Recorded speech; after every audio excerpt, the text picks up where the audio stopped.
नमस्कार good morning everyone मु आज सकाळर गुरुत्वपूर्ण न्यूज गुड़िक जनइबी न्यूज गुड़िक भल लगे निश्चित भाव में गोटे गोटे लाइक करने सह चैनल टी निश्चित भाव में सब्सक्राइब करेंगे। तो चलतु आज गुरुत्वपूर्ण खबर उपरे नजर पकईबा। News number 1 आगुआ आसिबो मौसुमी। चलित वर्ष आगुआ आसीपारे मौसुमी। मे 13 सुधा दक्षिण पश्चिम मौसुमी अंडमान छुईबार संभावना रही। यह दक्षिण अंडमान एवं दक्षिण बंगोपसागर छुईब। सेभली निकोबर द्वीपपुंजर किछि अंश मध्य छुईबार संभावना अछि। मौसुमी अग्रसर नहीं पाग अनुकूल रही। ए नहीं एक्स रे सूचना देले पाणीपाग विशेषज्ञ उमाशंकर दास।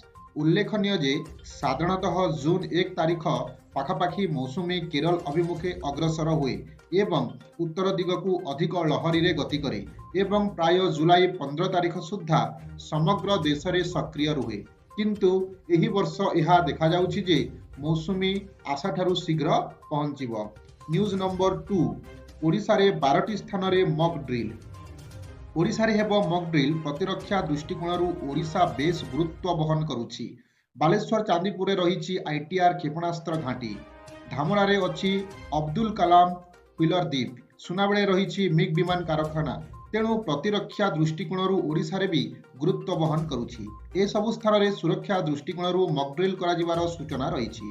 पहलगाम घटना को नहीं सारा देश रे चलचंचल थिबा बेले ओडिशा रे मध्य आरंभ होईछि तत्परता। आसंता काली ओडिशार विभिन्न स्थान रे मॉक ड्रिल करा जिवो। राज्यर 12टी स्थान रे एही मॉक ड्रिल करा जिवो बोली गोविंदा पक्षरु सूचना मिलिछि। धामरा, चांदीपुर, भुवनेश्वर, केन्द्रापड़ा, पुरी, गोपालपुर, पारादीप, भद्रक रे होई पारे मॉक ड्रिल, जेउथिरे सिविलियन बा साधारण लोकंकु सचेतन करा जिवो। एभली परिस्थिति उपजिले केमिति ताहाकु साधारण लोके मुकाबिला करिवे ताहा नै सतर्कता करा जिवो। गृह मंत्रालय पक्षरु एभली एक सूचना मिलिबा परे आज एक उच्चस्तरीय बैठक ओडिशा पुलिस पक्षरु अनुष्ठित हेबाकु जाउछि। तबे ओडिशा पुलिस पक्षरु ए जाबत कोनोसी प्रतिक्रिया मिली पारि नाही। परवर्ती खबर न्यूज नंबर 3। भारत आउ एक प्रमुख सफलता हासिल करिछि। एबे भारत विश्वर चतुर्थ बृहत अर्थनीति होइछि। भारत अर्थनीति रे जापान को पछरे पकाई देइछि। एबे केवल अमेरिका, चीन एवं जर्मनी भारत ठारू आगरे अछंती। दिल्ली मुख्यमंत्री रेखा गुप्ता तांको ऑफिशियली एक्स अकाउंट रे एही सूचना शेयर करिसंती। आईएमएफ रो विश्व अर्थनैतिक आउटलुक रिपोर्ट अनुसार भारतर अर्थनीति 4.187 ट्रिलियन डॉलर रे पहुंची। एतिकी बेले यह जापान रो 4.186 ट्रिलियन डॉलर रो अर्थनीति को पछरे पकाई देइछि। एक्स रे आईएमएफ रिपोर्ट को पोस्ट करी दिल्ली मुख्यमंत्री रेखा गुप्ता कहिसंती जे यह प्रत्येकटर भारतीयों पई गर्वर विषय अटे। एथि सहित से कहिसंती जे आईएमएफ रो ताजा रिपोर्ट अनुसार भारत एबे आनुष्ठानिक भाव में जापान को पछरे पकाई 4.187 ट्रिलियन डॉलर जीडीपी सहित विश्वर चतुर्थ बृहत्तम अर्थव्यवस्था हो सारी। परवर्ती खबर न्यूज नंबर 4 गोमांस खुआइले गणदुष्कर्म कले। सामना को आसिला लव जिहादर एक हृदय विदारक मामला। जड़े मुस्लिम युवक निजकू हिंदू परिचय दे विवाह करथिले। तापरे महिलांको धर्म परिवर्तन करिवा पई बाध्य करथिले। जोर जबरदस्ती गोमांस खुआइथिले। एतिकिरे शेष होई नथिला अत्याचार। यह सह निज स्त्री को तांको भाई मानंको सहित मिसी तांको गणदुष्कर्म करथिले। मामला सामना को आसिबा परे हिंदू संगठन गुड़िक पीड़ितांको सहित एसएसपी को भेटी कार्यानुष्ठान दाबी करथिले। लव जिहाद उत्तर प्रदेश मुर्दाबाद रे लव जिहाद एक छातीथरा घटना सामना को आसीछि। पीड़िता अभियोग करिसंती जे इकरार पाशा निजकू राजा ठाकुर भावरे परिचित देई तांको सहित बंधुता करथिले, जे कि प्रकृति जड़े मुसलमान थिले हेले से हिंदूंको भली रहुथिले। से तांको कपाल रे तिलक लगाउथिले, जहा फल रे महिला जनक जानि पारि नथिले कि से मुसलमान बोली।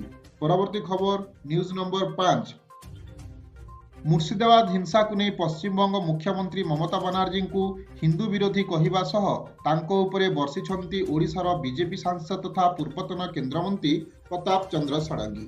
बालेश्वर लोकसभा निर्वाचन प्रतिनिधित्व करुथिबा प्रताप दाबी करिसंती जे ममतांको कार्य पश्चिमबंग रे सामाजिक विभाजन सृष्टि करुथिबा बेले तांकर जातीय एकता विषय रे आलोचना करिवार अधिकार नाही। से जणे हिंदू विरोधी, तांकर जातिर एकता विषय कहिबार कौनसी अधिकार नाही। से पश्चिमबंग रे समाज को विभाजित करथिले। मुर्शिदाबाद रे कौन घटुछि, ममता बनर्जी कौन करथिले, ପଶ୍ଚିମବଙ୍ଗରେ ସମସ୍ତ ସାମ୍ପ୍ରଦାୟିକ ହିଂସା ପାଇଁ ସେ ଦାୟୀ। ମମତାଙ୍କୁ ରାଜସ୍ୱ ମନ୍ତ୍ରୀ ସୁରେଶ ପୂଜାରୀଙ୍କ କଡ଼ା ଜବାବ। କହିଲେ ମମତା ହିନ୍ଦୁ ବିରୋଧୀରେ ପୂର୍ବରୁ ଅନ୍ୟ ଜଣେ ବରିଷ୍ଠ ବିଜେପି ନେତା ତଥା ଓଡ଼ିଶାର ରାଜସ୍ୱ ମନ୍ତ୍ରୀ ସୁରେଶ ପୂଜାରୀ ମଧ୍ୟ ମମତା ବାନାର୍ଜୀଙ୍କୁ ହିନ୍ଦୁ ବିରୋଧୀ ଏବଂ ପ୍ରଭୁ ଜଗନ୍ନାଥ ଭକ୍ତଙ୍କ ବିରୋଧୀ ବୋଲି କହିବି ସମାଲୋଚନା କରିଥିଲେ। ପରବର୍ତ୍ତୀ ନ୍ୟୁଜ୍ ନମ୍ବର 6, ବିପଦରେ ଓଡ଼ିଆଇ କ୍ରିକେଟର ଭବିଷ୍ୟତ କହିଲେ ବିରାଟ କୋହଲି। ଜାଣନ୍ତୁ ବିରାଟ କୋହଲି କ'ଣ କହିଲେ। କ୍ରିକେଟ ପ୍ରଶଂସକମାନେ ଟି20 କ୍ରିକେଟରେ ଚୌକା ଛକା ଏବଂ ଉତ୍ସାହତାର ଟ୍ରିପଲ ଡୋଜ୍ ପସନ୍ଦ କରନ୍ତି, କିନ୍ତୁ ଟି20 କ୍ରିକେଟ ଏବଂ ଆଇପିଏଲର ଚମକରେ ଏକଦିବସୀୟ କ୍ରିକେଟ ଫିକା ପଡ଼ିଯାଇଛି। ଆଗାମୀ ଯୁବକ କ୍ରିକେଟରମାନେ ଓଡ଼ିଆଇ କ୍ରିକେଟର ଗଣିତ ବୁଝିବା ଅପେକ୍ଷା ଆକ୍ରମଣାତ୍ମକ ଖେଳକୁ ପସନ୍ଦ କରୁଛନ୍ତି, ଯାହାକୁ ଦେଖି ବିରାଟ କୋହଲି ଓଡ଼ିଆଇ କ୍ରିକେଟର ଭବିଷ୍ୟତ ବିଷୟରେ ଏକ ବଡ଼ ସଂକେତ ଦେଇଛନ୍ତି। ସେ ବ୍ୟାଖ୍ୟା କରି କହିଛନ୍ତି ଯେ ଯୁବପିଢ଼ି କାହିଁକି ଏକ ଦିବସୀୟ ମ୍ୟାଚ୍ ଉପରେ ଧ୍ୟାନ ଦେଉନାହାନ୍ତି ଏବଂ ଏଥିପାଇଁ ସେମାନେ କେଉଁ ଜିନିଷ ମନେ ରଖିବା ଉଚିତ। ବିରାଟ କୋହଲି କ'ଣ କହିଲେ ଏକ ପଡକାଷ୍ଟରେ ବିରାଟ କହିଛନ୍ତି, ଚାମ୍ପିୟନ ଟ୍ରଫିରେ ଅନେକ ଲୋକ ଏକ ଦିବସୀୟ କ୍ରିକେଟର ସୌନ୍ଦର୍ଯ୍ୟ ଅନୁଭବ କରିଥିଲେ। ଏହି ଫର୍ମାଟରେ ସଫଳ ହେବା ପାଇଁ ଆପଣଙ୍କୁ ଆପଣଙ୍କ ଖେଳର ସମସ୍ତ ଦିଗକୁ ମଜବୁତ କରିବାକୁ ପଡ଼ିବ। ଆପଣଙ୍କୁ ଧୈର୍ଯ୍ୟବାନ ହେବାକୁ ପଡ଼ିବ, ଆପଣଙ୍କୁ ବିସ୍ଫୋରକ ହେବାକୁ ପଡ଼ିବ ଏବଂ ଆପଣଙ୍କ ମଧ୍ୟରେ ଉତ୍ସାହ ବା ଷ୍ଟାମିନା ଆବଶ୍ୟକ। ଆପଣଙ୍କୁ ବିସ୍ଫୋରକ ଶକ୍ତି ଏବଂ ତୀବ୍ରତା ଆବଶ୍ୟକ, ବିଶେଷ କରି କ୍ଷେତ୍ରରକ୍ଷଣ ସମୟରେ, କାରଣ ଏହା ଏପରି ଏକ ଫର୍ମାଟ ନୁହେଁ ଯାହା ଶୀଘ୍ର ସରିଯିବ। ପରବର୍ତ୍ତୀ ଖବର ନ୍ୟୁଜ୍ ନମ୍ବର 7, ଧାନ କିଣା ସୁପରିଚାଳନା ନେଇ ବ୍ୟାପକ ପ୍ରସ୍ତୁତି। 20 ଜିଲ୍ଲାରୁ 14 ଲକ୍ଷ ମେଟ୍ରିକ୍ ଟନ୍ ଧାନ କିଣାଯିବା ଲକ୍ଷ୍ୟ ଧାର୍ଯ୍ୟ ଭୁବନେଶ୍ୱର। ରାଜ୍ୟରେ ଚଳିତ ରବି ଋତୁରେ ଧାନ କିଣା ନେଇ ବିଭିନ୍ନ ବିଭାଗୀୟ ପ୍ରସ୍ତୁତି ଶେଷ ହୋଇଛି। ସମ୍ପୃକ୍ତ ବିଭାଗଗୁଡ଼ିକ ମଧ୍ୟରେ ସମନ୍ୱୟ ରଖି ଧାନ କିଣା ସୁପରିଚାଳନା ଉପରେ ବିସ୍ତୃତ ଆଲୋଚନା କରାଯାଇଛି। ଉପମୁଖ୍ୟମନ୍ତ୍ରୀ ଶ୍ରୀ କନକବର୍ଦ୍ଧନ ସିଂ ଦେଓଙ୍କ ଅଧ୍ୟକ୍ଷତାରେ ଲୋକସେବା ଭବନସ୍ଥିତ ତୃତୀୟ ମହିଳା ସମ୍ମିଳନୀ କକ୍ଷରେ ଅନୁଷ୍ଠିତ ଉକ୍ତ ଅନ୍ତଃ ମନ୍ତ୍ରିସ୍ତରୀୟ ସମୀକ୍ଷା ବୈଠକରେ ଏହା ଉପରେ ଆଲୋଚନା ହୋଇଛି। ଉକ୍ତ ବୈଠକରେ ଖାଦ୍ୟ ଯୋଗାଣ ଓ ଖାଉଟି କଲ୍ୟାଣ ମନ୍ତ୍ରୀ ଶ୍ରୀ କୃଷ୍ଣଚନ୍ଦ୍ର ପାତ୍ର, ଇସ୍ପାତ ଖଣି ବାଣିଜ୍ୟ ଓ ପରିବହନ ମନ୍ତ୍ରୀ ଶ୍ରୀ ବିଭୂତିଭୂଷଣ ଜେନା, ସମବାୟ ମନ୍ତ୍ରୀ ଶ୍ରୀ ପ୍ରଦୀପ ବଲସାମନ୍ତ, ସମସ୍ତେ ବିଭାଗୀୟ ସଚିବ ଏବଂ ଆଭାସୀ ମାଧ୍ୟମରେ ରାଜସ୍ୱ ଓ ବିପର୍ଯ୍ୟୟ ପରିଚାଳନା ମନ୍ତ୍ରୀ ଶ୍ରୀ ସୁରେଶ ପୂଜାରୀ ଏବଂ ବିଭିନ୍ନ ଜିଲ୍ଲାର ଜିଲ୍ଲାପାଳ ଓ ଅନ୍ୟାନ୍ୟ ଅଧିକାରୀମାନେ ଯୋଗ ଦେଇଥିଲେ। ପରବର୍ତ୍ତୀ ଖବର ନ୍ୟୁଜ୍ ନମ୍ବର 8, 3 ଦିନ ପୂର୍ବରୁ ଆକ୍ରମଣ ସମ୍ପର୍କରେ ପ୍ରଧାନମନ୍ତ୍ରୀ ଜାଣିଥିଲେ। ଝାଡ଼ଖଣ୍ଡରେ ରାଞ୍ଚିରେ କଂଗ୍ରେସ ସଭାପତି ମଲ୍ଲିକାର୍ଜୁନ ଖଡ଼ଗେ ପହଲଗ୍ରାମ ଆକ୍ରମଣ ନେଇ ପ୍ରଧାନମନ୍ତ୍ରୀ ନରେନ୍ଦ୍ର ମୋଦିଙ୍କ ବିରୁଦ୍ଧରେ ଗୁରୁତର ଅଭିଯୋଗ ଆଣିଛନ୍ତି। ସେ କହିଛନ୍ତି ପ୍ରଧାନମନ୍ତ୍ରୀଙ୍କ ପାଖରେ ଆକ୍ରମଣ ସମ୍ପର୍କରେ ଗୁପ୍ତ ସୂଚନା ଥିଲେ ମଧ୍ୟ ସେ କୌଣସି ବିହିତ ପଦକ୍ଷେପ ଗ୍ରହଣ କରିନଥିଲେ। ଆକ୍ରମଣର 3 ଦିନ ପୂର୍ବରୁ ପ୍ରଧାନମନ୍ତ୍ରୀଙ୍କୁ ଗୁପ୍ତ ସୂଚନା ମିଳିସାରିଥିଲା। ସେଥିପାଇଁ ପ୍ରଧାନମନ୍ତ୍ରୀ କାଶ୍ମୀର ଗସ୍ତ ଜାଣିଶୁଣି ବାତିଲ କରିଥିଲେ। ପହଲଗାମ ଆକ୍ରମଣରେ ହୋଇଥିବା କ୍ଷୟକ୍ଷତି ନେଇ ପ୍ରଧାନମନ୍ତ୍ରୀ ଉତ୍ତର ଦେବା ଜରୁରୀ ବୋଲି ସେ ଅଭିଯୋଗ କରିଛନ୍ତି। ପ୍ରଧାନମନ୍ତ୍ରୀ ଆକ୍ରମଣ ଗୁପ୍ତଚର ବିଭାଗ ବିଫଳତା ବୋଲି ମଧ୍ୟ ସ୍ୱୀକାର କରିଥିବା ଖଡ଼ଗେ କହିଛନ୍ତି। ସରକାର ଗୋଇନ୍ଦା ବିଭାଗର ବିଫଳତା ସମ୍ପର୍କରେ କହିବା ସହିତ ଏଥିରେ ସୁଧାର ପାଇଁ ପଦକ୍ଷେପ ଗ୍ରହଣ କରାଯିବ ବୋଲି ମନ୍ତବ୍ୟ ଦେଇଥିବା ଖଡ଼ଗେ କହିଛନ୍ତି। ପରବର୍ତ୍ତୀ ଖବର ଦେଖିବା ନ୍ୟୁଜ୍ ନମ୍ବର 9, ଏଥିରେ ଜାଣିବା ଅମରନାଥ ଯାତ୍ରା ଆରମ୍ଭ ହେବାକୁ ଆଉ 2 ମାସ ବାକି ରହିଛି, କିନ୍ତୁ ଏହା ପୂର୍ବରୁ ଅମରନାଥ ଶିବଲିଙ୍ଗର ପ୍ରଥମ ଫଟୋ ସାମ୍ନାକୁ ଆସିଛି। ଏଥିରେ ବରଫରେ ନିର୍ମିତ ସ୍ୱୟଂ ଶମ୍ଭୁ ଶିବଲିଙ୍ଗର ଅଦ୍ଭୁତ ଏବଂ ଅଲୌକିକ ରୂପ ଦେଖିବାକୁ ମିଳିଛି। ଏହି ଶିବଲିଙ୍ଗ ପାଖାପାଖି 7 ଫୁଟ ଉଚ୍ଚ ରହିଛି। କାଶ୍ମୀରର ଅନନ୍ତନାଗ ଜିଲ୍ଲାରେ ସ୍ଥିତ ପବିତ୍ର ଅମରନାଥ ଗୁମ୍ଫାର ପ୍ରଥମ ଫଟୋ ସାମ୍ନାକୁ ଆସିଛି। ପ୍ରତିବର୍ଷ ଭଳି ଏଥର ମଧ୍ୟ ଶିବଲିଙ୍ଗ ନିର୍ମାଣ ପ୍ରାକୃତିକ ଭାବରେ ବରଫରେ ହୋଇଛି, ଯାହା ଶିବ ଭକ୍ତଙ୍କ ପାଇଁ ଏକ ଚମତ୍କାର ଅନୁଭୂତି। ଚଳିତ ବର୍ଷ ଅମରନାଥ ଯାତ୍ରା ଜୁଲାଇ 3 ତାରିଖରୁ ଆରମ୍ଭ ହେବ। ଏଥିପାଇଁ ସମସ୍ତ ପ୍ରସ୍ତୁତି ଆରମ୍ଭ ହୋଇଯାଇଛି। ଯାତ୍ରା ପାଇଁ ରାସ୍ତାରୁ ବରଫ ସଫା କରିବା କାମ ଆରମ୍ଭ ହୋଇଛି। ଗତକାଲି ଜାମ୍ମୁ କାଶ୍ମୀର ଉପରାଜ୍ୟପାଳ ମନୋଜ ସିହ୍ନା ଶ୍ରୀନଗର ପନ୍ଥା ଛକରେ ଅମରନାଥ ଯାତ୍ରା ଟ୍ରାନଜିଟ୍ କ୍ୟାମ୍ପ ଯାଇ ଯାତ୍ରା ପାଇଁ ହେବାକୁ ଥିବା ପ୍ରସ୍ତୁତି ସମୀକ୍ଷା କରିଥିଲେ। ପହଲଗ୍ରାମ ଆକ୍ରମଣ ପରେ ଅମରନାଥ ଯାତ୍ରା ପାଇଁ ଭକ୍ତମାନଙ୍କ ମଧ୍ୟରେ ଉତ୍ସାହରେ କିଛି ମଧ୍ୟ ଫରକ ପଡ଼ିବ ନାହିଁ। ଏପର୍ଯ୍ୟନ୍ତ 3,60,000ରୁ ଅଧିକ ଲୋକ ଯାତ୍ରା ପାଇଁ ରେଜିଷ୍ଟ୍ରେସନ କରିସାରିଲେଣି।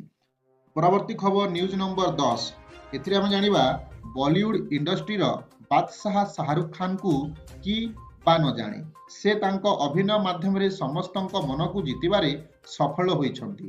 ସେ ସବୁବେଳେ ଚର୍ଚ୍ଚାରେ ରହିଥାନ୍ତି, କିନ୍ତୁ ଏବେ ସେ ଭିନ୍ନ ଏକ ଚର୍ଚ୍ଚାରେ ରହିଛନ୍ତି। ଦୁନିଆର ସବୁଠାରୁ 10 ଜଣ ଧନୀଙ୍କ ଲିଷ୍ଟରେ ସେ ରହିଛନ୍ତି।